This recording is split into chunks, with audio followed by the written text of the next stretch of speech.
Good morning, my favorite boys and girls. How are you? Did you have a good weekend? I did. Today we're going to read, I haven't read one in a while, a Curious George book where he rides a bicycle.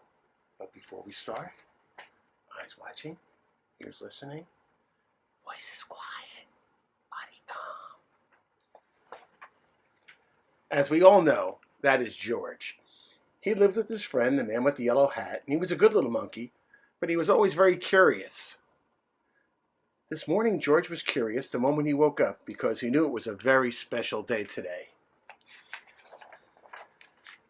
At breakfast, George's friend said, "Today we are going to celebrate because 3 years ago today, I brought you home. So tonight, I'll take you to the animal show. But first, I have a special surprise for you." He took George out in the yard where a big box was standing. George was now very curious.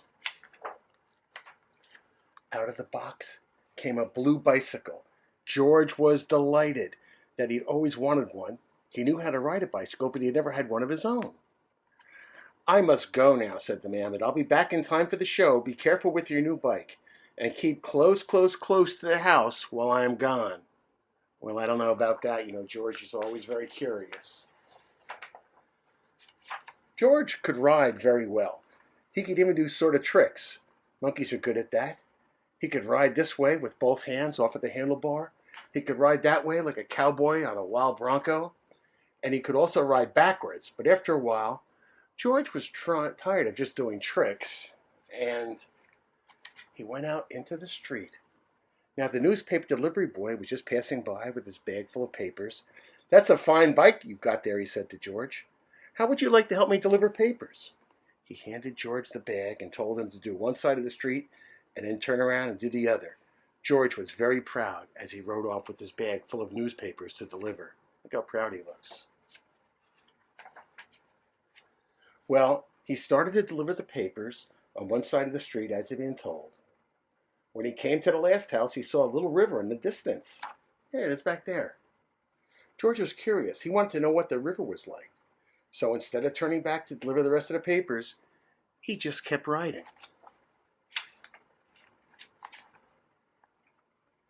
There was a lot to see at the river. There was a man fishing from a bridge. There was a family of ducks that were paddling downstream, and two boys were playing with their boats. George would have liked to have stopped and look at the boats, but he was afraid the boys might find out that he had not delivered his papers. So he rode on.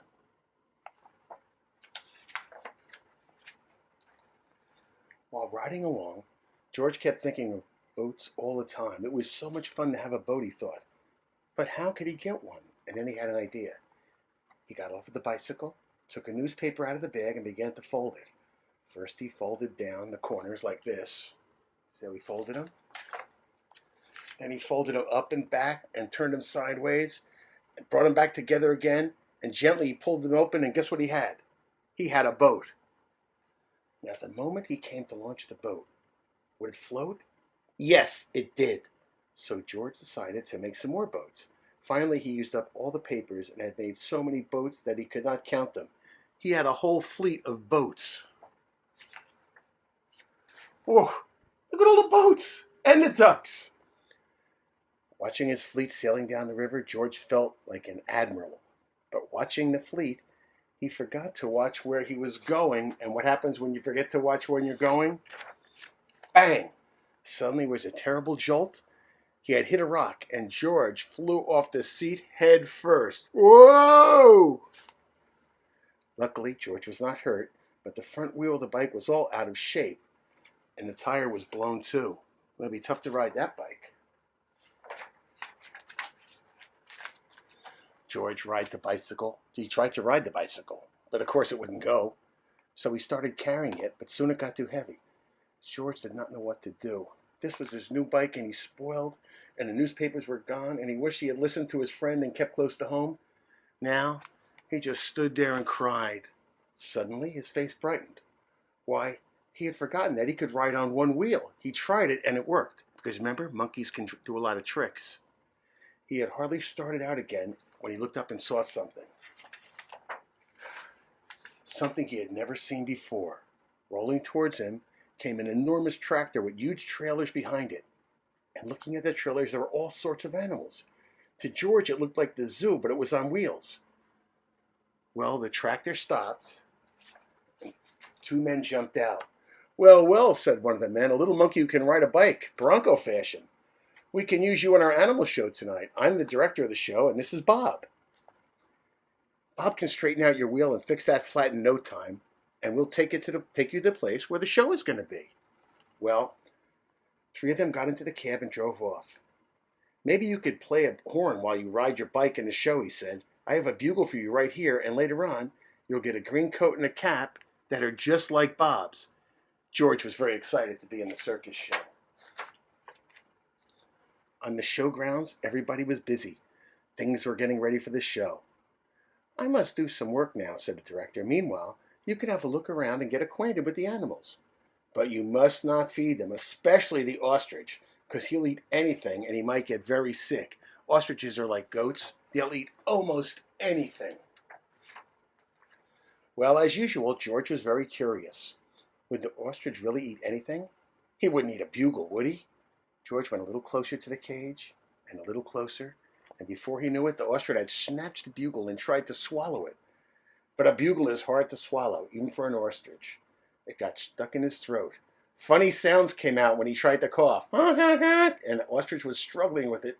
He was getting blue in the face. Uh-oh, George thought. I may be in trouble again. Lucky for him, the men had heard the noise, and they came rushing to the cage and got the bugle out of the ostrich's throat just in time. The director was very angry with George. "We can't use little monkeys who don't do as they are told," he said. "Of course you can't take part in the show now. We'll have to send you home." George had to sit on a bench all by himself, and nobody even looked at him. He was terribly sorry for what he had done, but now it was too late. He had spoiled everything. Meanwhile, back at the ostrich, he was always hungry and got hold of a string dangling near his cage. This happened to be the string which held the door to open the door for the baby bear. As the ostrich nibbled at it, the door opened, and the baby bear got out. Well, he ran away as fast as he could and made straight for a high tree near the camp. Nobody had seen it but George, and George was not supposed to leave his bench. But this was an emergency, so he jumped up, grabbed the bugle, and blew as loud as he could. Da-da-da, da-da-da. And then he rushed to his bicycle. The men heard the bugle and thought at first George had been naughty again.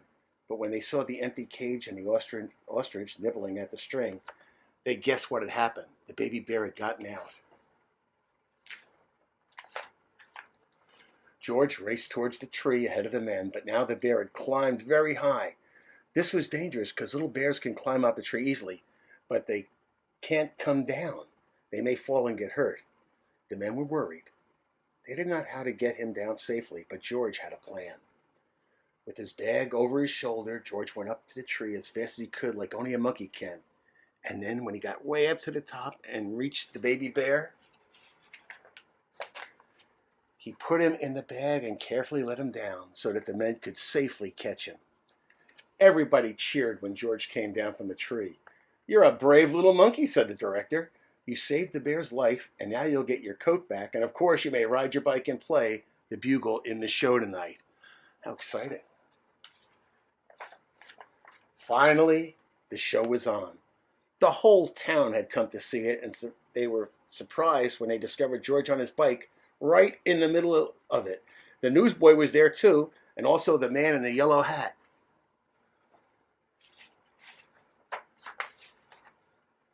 He had been looking for George everywhere and was happy to have found him at last. The newsboy was glad to have his bag back again, and the people from the other side of the street whose papers George had made into boats were not angry with him anymore. They were glad because he saved the baby bear.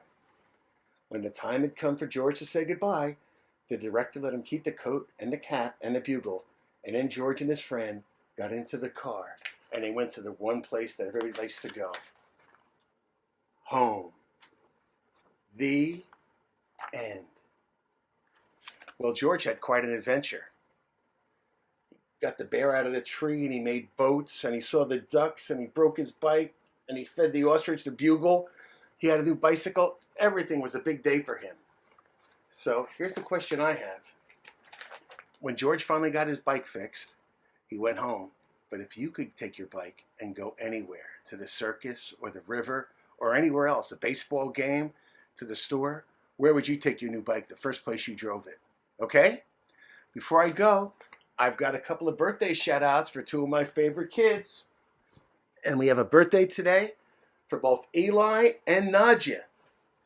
I can't believe you're all another year older.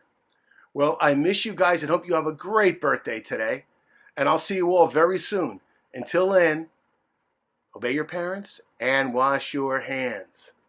Bye-bye.